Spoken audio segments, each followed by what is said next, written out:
ஆனால் அப்பாக்கள் அப்படி இருக்க மாட்டாங்க. அப்பாக்கள் வேண்டுமென்றே ஒரு பொய்யான பிடிவாத முகம் வைத்திருப்பார்கள். பார்க்கிற போதெல்லாம் முறைப்போடே இருப்பார்கள். சந்தோஷமாக 4 வார்த்தை பிள்ளையோடு பேச மாட்டார்கள்.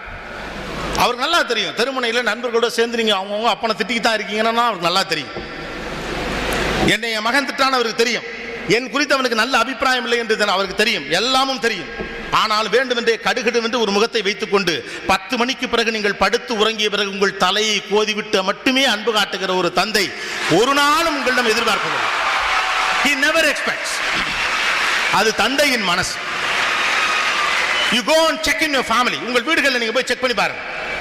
10 அப்பால 8 அப்பா சொல்லுவான் எனக்கு அழுகின பழம் தான் பிடிக்கும் அப்படிம்பார். ஆப்பிள் பழத்தின் அழுகிய பக்கத்தை மட்டும் சாப்பிட்டு விட்டு நல்ல பக்கத்தை பிள்ளை திங்க வேண்டும் என்பதற்காக 40 ஆண்டுகளாக ஒருத்தர் ஒதுக்கி வைக்கலாம். It is not that easy.